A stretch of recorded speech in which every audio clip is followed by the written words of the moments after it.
everyone, my name is Rachel and I have a new setup here today in my office. I don't know how this is going to work. I don't know if it's going to work. I have a very precariously placed microphone that is extending like 2 foot from my desk on a long stick, and I'm just winging this. We're going to see how it goes. I might have to change things around eventually, but we're going to try this today, see what happens. All that aside, getting into the chunk of the video, this weekend I found this clip from a Channel 4 programme which I think is called Bride and Prejudice. I think that's the programme. It's very, very hard to locate. It's not so good. But basically it's titled Parents Struggle to Accept Son's Sexuality. And I kind of wanted to talk about this today because it's a very kind of like typical northern family, but their views are just so outdated and they don't see anything wrong with it, and it did make me sad. I figured it was something we could talk about. It seems important. But we're just going to be kind of like watching this video and then having a chat about it, and I'll see what you guys think. Did we ever expect Robert and Simon to get married, did we? We just thought they'd be just a couple of gays. And here we have like the crux of the problem.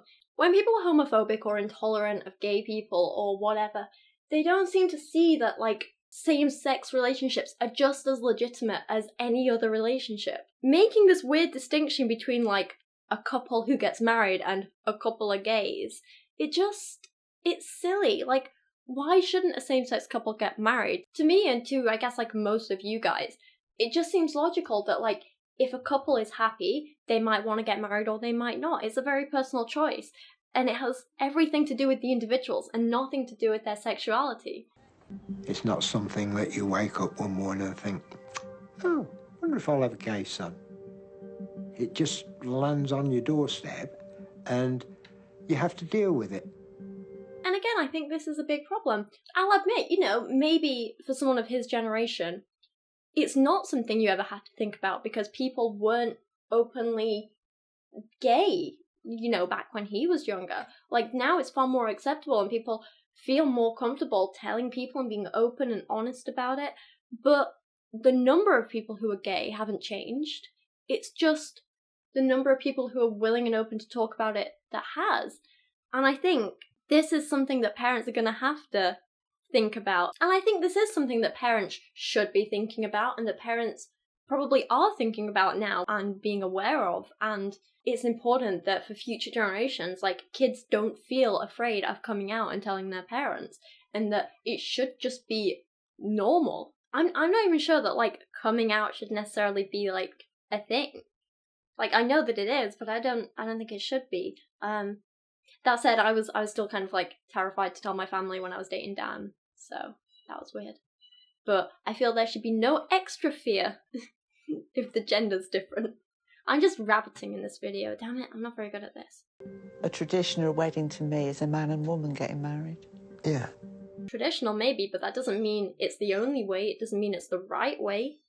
It doesn't mean you should not accept other ways. Traditional doesn't mean correct. It just means what's been done traditionally in the past. While Rob's parents have agreed to come to the wedding, talk of their son's sexuality and marriage has always been off limits. I must admit, I have never spoken to anyone about it. I feel sort of embarrassed to talk about it. That's because you're a massive douche.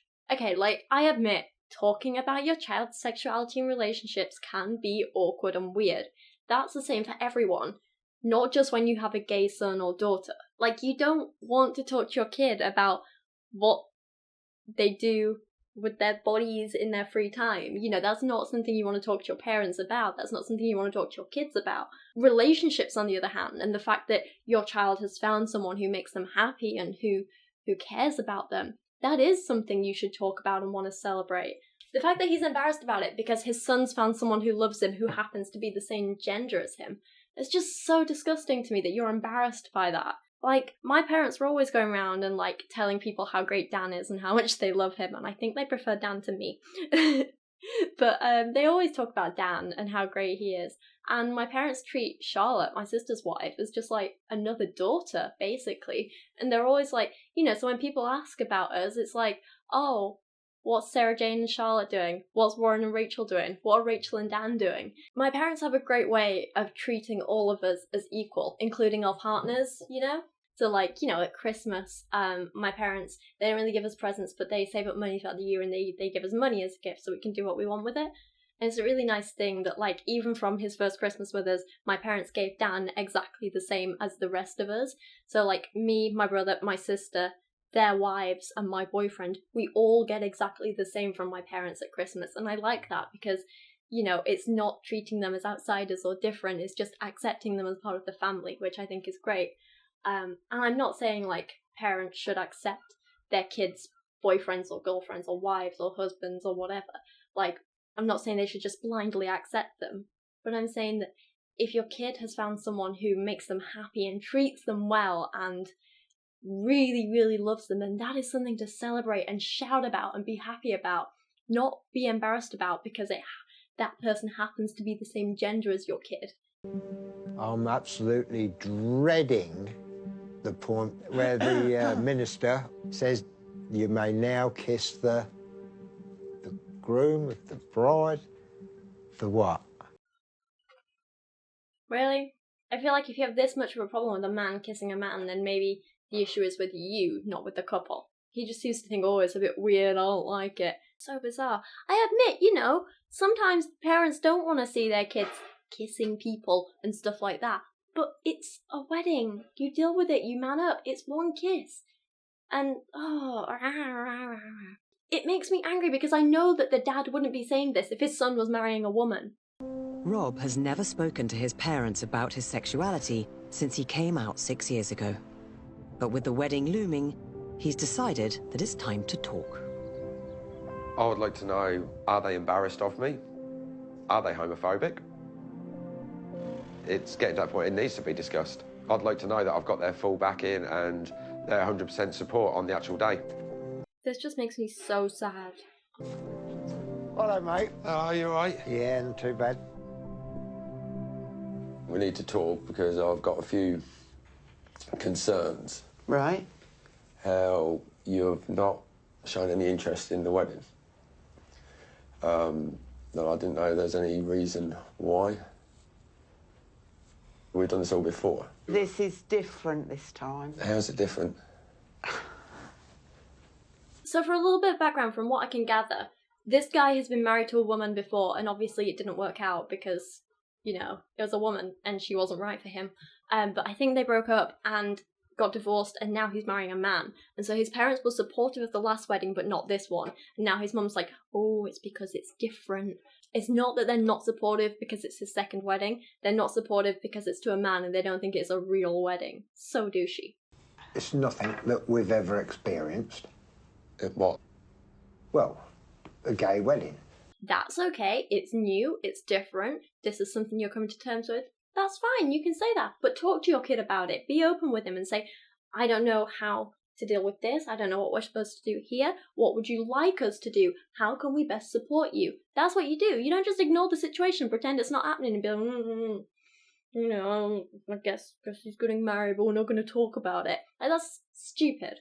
I've been having doubts about whether you've accepted the whole fact that I'm gay myself. Have you told people your son's getting married to a man? No, I haven't said anything. And he says that like he's proud of it. It's like, no, of course I haven't. Why would I say that? Don't worry about it. I haven't told anyone. It's like, no, your son wants you to tell people. Your son wants you to be proud of him. Your son wants you to be happy for him. Don't act like this is some big shocking thing like, oh no, I wouldn't tell people that. Like, I hate it because this is the kind of reaction that I would definitely see from a lot of the people in the town where I grew up. Are you ashamed? We're a different generation to you. We just don't know what to expect. How does a gay wedding differ from a normal one? There is no set... It's like going down the aisle. Well, there's no aisle, is there? Well, not like in a church. You shouldn't worry about things like that. Yeah, but I do. So the mother is like so close to being okay because she's like asking these questions and being like, we don't know what to accept. That's fine. They're fine to ask those questions, but then to be all like dismissive and be like, oh, there's no aisle, is there? Oh, it's not a proper wedding. Like, that's what she's implying, and it makes me so angry. And this whole excuse of, oh, we're just a different generation than you. Like, this is an excuse that my parents use for things as well, and I think it's a terrible excuse. It is a cop-out. It's like when you don't want to make an effort with something, when you don't want to change. Like, yeah, you were born at a different time, but you're living now. You need to grow as society grows. Like, if you want to be stuck in the 50s, that's fine. You can go back to a life without TV and computers and the internet if you want, and, like, you know, have nothing to do with the outside world. But if you're going to enjoy this society, you need to be more accepting of everything that is a part of it, I think. I don't know, I mean, it's not that simple. I am oversimplifying things, but the point is, grow up, woman! Don't just use this, oh, I grew up in a different time excuse. That just doesn't cut it anymore. There's no excuse to be a bitch to your son. If 9 gays plus you lined up, I'd pick you out 100 times out of 100 as not being. And? So he doesn't fit your stereotypical view of what a gay person looks like. What's your point? Surely that just proves you need to, like, challenge your stereotypes and change your way of thinking. That way. Well, Nan still doesn't think you are. No, she don't.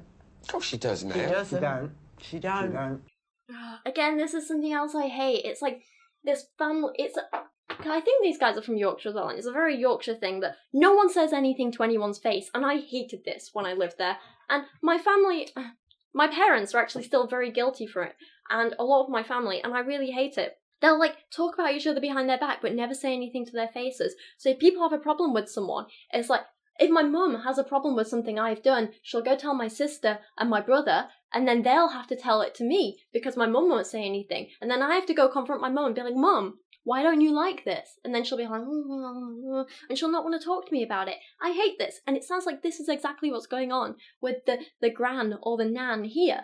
Like, the nan's just not said anything to her grandson. And then behind his back, she's all like, oh, I don't think he's gay. I think it's just a phase. Like, I hate this. If you have a problem with someone, say it to their face and talk it out. And they'll get over it and move on, because that's what you do as a mature adult. And I hate when people think they know more about you than you do. That's another kind of, like, pet hate of mine. So it's like, Nan, oh, I don't think he's really gay. It's a phase. It's like, oh, screw you, Nan. No, well, she'll believe it when she sees us snogging him on the wedding day. I kind of love him for saying this. It's so snarky, it's brilliant. No, you ain't gonna do that, are you? Because that's... What, disgusting? Oh, I hate this man. He was gonna say disgusting. He's so grossed out by the idea of his son kissing a man. He doesn't want him to have, like, you know, the big moment of a wedding. Like, that's the moment that everyone likes. That's the moment that everything builds up to. It's the kiss. Why wouldn't they have that? It's just like, oh, nah, you're not gonna do that, are you? This sounds like something my dad would say, but not about a gay couple. It just sounds like something my dad would say about something he doesn't like. And I hate it. I think they're embarrassed to have a gay son. Makes me feel awful, knowing that they're embarrassed of me. I just want my parents to be proud of me for who I am, the choice that I've made. It's a big thing going from being a straight man to a gay man, and I done it with pride, didn't hide the fact, and yeah, just for them to be proud. Oh, the end bit just breaks my heart. Oh my god. He just wants his parents there on his wedding day and to support him and be proud of him and love him and his relationship, and it's so heartbreaking that they've been so pig-headed about it. I hate this so much. I just kind of, like, I want to sit down with his parents and just be like, what is your problem here? Like, one of the big arguments for, like, people saying they don't want their kid to, like, be gay, it's because, oh, we can't do the normal things like getting married. It's like, well, he can, he's getting married right now. If they say he can't do the normal things like having kids, there are plenty of ways to have kids. It doesn't have to be, like, straightforward sexual reproduction. You can get surrogates, you can adopt, you can do all sorts of things. Like, just because he's gay, he's not being limited in any way other than by you. This was a video that just kind of struck a chord with me, because being from an area that is full of people like this, who talk like this, who act like this, not only about being gay, but about a number of choices. Like, you know, it's weird if you don't want kids, it's weird if you do this, it's weird if you do this. Like, anything out of the norm is treated like this, and people won't necessarily come out and say it to your face, but they'll be snarky behind your back and just think you're a bit weird and really judgmental. And I'm just like, there's no need for it, especially when it's your own kids. Just talk to your children. Have a conversation with them. When they're adults, treat them like adults. And find a way that you can love and support and care about each other. Like, why is that so difficult for some people? Actually, there's a lot of reasons why it's so difficult for some people. But the point is, it's not just something you have to accept. It's not just an inevitability. Like, it's something you can work on. And anyway, this was a weird kind of unplanned video where I hadn't, like, scripted anything or got any notes down. I just literally sat here and watched a video with you guys. I know my thoughts were a little bit jumbled in places, but yeah, I just thought it was an interesting one, it was worth talking about, and it's something I want to discuss with you guys. So seriously, let me know what you thought of this video and these types of parents, and have you come across any like parents or family or friends that act this way towards certain things that you do, whether it be about your sexuality and relationships or something else in your life? Do you know people like this? Also, as a little follow-up to this, I do have merch available, and I have just redesigned my Adam and Bruce t-shirts, which I absolutely love. I love these. I have a pink one myself, which is currently in the post coming to me, so I'm going to be wearing this in like all my videos in the future, but I'm very, very excited about these t-shirts. If you don't kind of remember the reference, it was this Ken Ham book where he was going on about how, like, you know, real marriage is a one man and one woman, and then he was like, I still love this line. You know how, like, so many, like, douchey people are like, it's Adam and Eve, not Adam and Steve. Not Ken Ham. He was like, it's Adam and Eve, not Adam and Bruce. So then it just became this, like, running joke that, like, Adam and Bruce are, like, the iconic couple. Like, they're perfect together. They have this happy, wonderful life together. They are, like, couple goals, you know? So if you want to celebrate the most iconic couple of all time, you can grab an Adam and Bruce t-shirt. I think they start from, like, £11 or something like that with postage, depending on where you are. So I have changed my merch store, so everything is just kind of more affordable, which I really like. Because Spreadshirt were messing me around a lot. They had terrible customer service, and the kind of base prices of the units were just kind of a little too expensive for what I wanted to offer you guys. So Teespring is better because it's cheaper, it's more affordable, and their customer service is way, way better. They are amazing compared to Spreadshirt. So that's my little run over. That's my little sales pitch over. But let me know what you thought of this video. Thank you so much for watching today. I love you guys so much, and I'll see you again soon. Thank you so much for watching today. If you liked this, you can see more from me on the Here and How podcast, a weekly science podcast I co-host. I also have merch available if anyone is interested and wants to check it out. But for now, thank you so much to everyone watching, and an even bigger thank you to everyone supporting me on Patreon this month. A special thank you goes out to Gambit and his Chauffeur, Deshauwn, Mark Dauner, Biased Lemmings, Christian Berg, Religion is BS, Rachel B. Royer, Matthew Meinema, Jaylee Moore, Sir Michael Moore, Jadeon Sheppard, Greg Clyde, Pizelated Skeptic, and Tate D. Gibbs. You're all amazing, and to everyone mentioned on this end screen and down in the description below, I love you guys so much. Thank you.